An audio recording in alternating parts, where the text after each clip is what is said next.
Joe Rogan just read something from the Bible that completely caught him off guard. Yeah. Maybe they were right.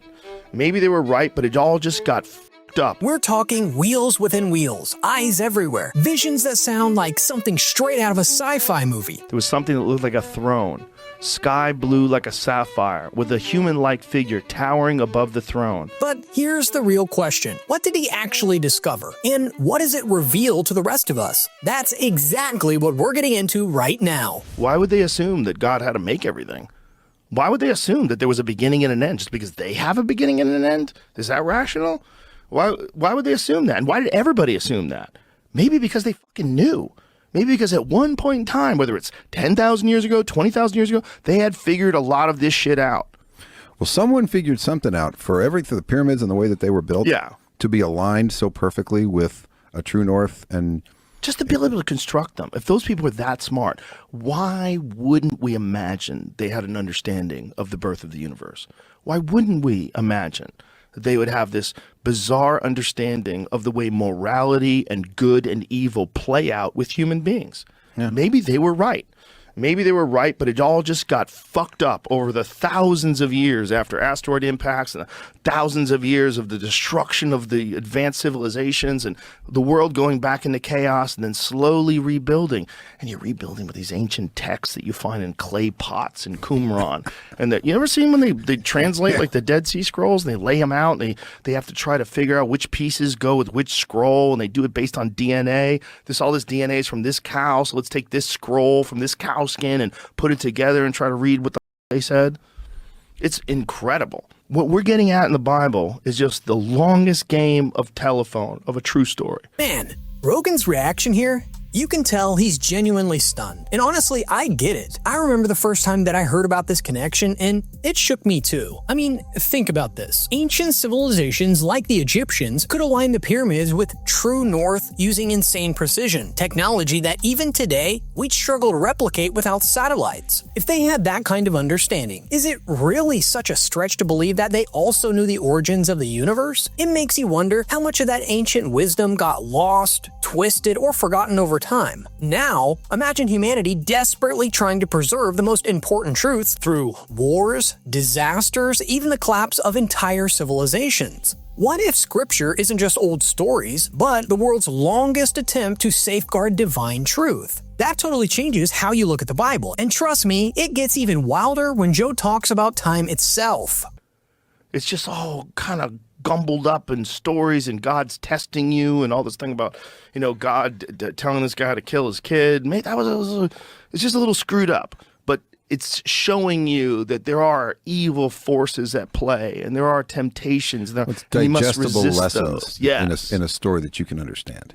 Exactly. And that's but at why the heart of 7 it, there's days, some truth to it. Because what is a day to God? Yeah, what does that mean? Is that a billion years? Yeah. A million years? 100 billion? Who knows? Who fucking knows? Yeah. Who knows? But it's presented in a way that you can digest it. Yes. And then our version of it is this simplified, uneducated, barbaric version that gets translated from people that are involved in sword fights. They're fighting each other with swords and hacking each other to death for thousands of years while they're telling this story. The Crusades, all these different things that people did during that time, horrific things. And during that time, they're doing it, many of them, in defense of their God, in defense of their religion. They're motivating people by these books. Yeah. It's fascinating stuff. It's fascinating. Okay, this next part really makes your brain hurt, but in a good way. Rogan's basically asking, what even is a day to God? And that question, it kind of messes with our human understanding. But the Bible actually addresses this. 2 Peter 3:8 says, with the Lord, a day is like 1,000 years, and 1,000 years are like a day. In other words, time to God doesn't work the way it does for us. Now, picture ancient scribes, battling wars, surviving plagues, translating scripture across Hebrew, Aramaic, Latin, and beyond. It's kind of crazy to think anything accurate surviving that chaos. But it did. The core message stayed intact, even when humans messed things up. So you have to ask yourself, if this was all just made up, how did it survive thousands of years, countless empires, and every attempt to destroy it? And just when you think that it can't get more mind-blowing, scripture drops descriptions that sound very familiar to modern sci-fi. Now, whether they've always been here, like in the Vedic texts, or even in the Bible, in Ezekiel's description of the wheel within a wheel. And have you read that description? No. Pull up Ezekiel's description of what he saw. This is one of the favorite descriptions from the Bible, from the Old Testament, about UFOs that people love to bring up, because Ezekiel has this thing that he describes, and it's the most bizarre depiction. As I watched the four creatures, I saw something that looked like a wheel on the ground beside each of the four-faced creatures. This is what the wheels looked like. They were identical wheels, sparkling like diamonds in the sun. They looked like they were wheels within wheels, like a gyroscope. They went in any of the four directions they faced, but straight, not veering off.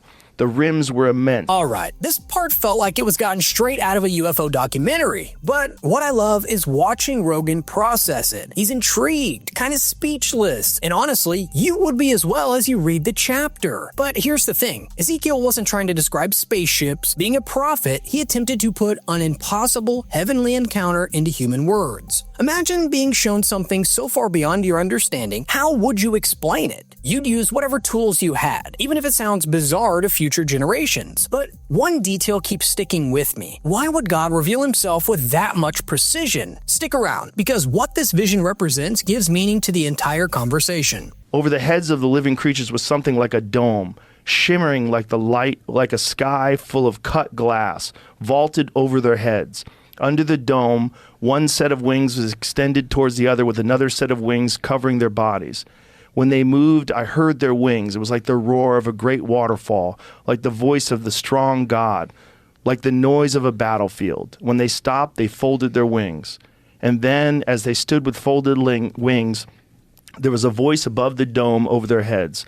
Above the dome, there was something that looked like a throne, sky blue like a sapphire, with a human-like figure towering above the throne. From what I could see, from the waist up, he looked like burnished bronze, and from the waist down, like a blazing fire, brightness everywhere. The way a rainbow springs out of a sky on a rainy day, that's what it was like. It turned out to be the glory of God. And there it is. Ezekiel says it plainly. This was the appearance of the likeness of the glory of the Lord. That right there hits differently. People love to debate that the chapter is about Nephilim, aliens, and other crazy theories, but the text points to something even more mind-blowing. Holy angels bringing the overwhelming presence of God. No wonder Ezekiel collapsed after seeing the Almighty's glory.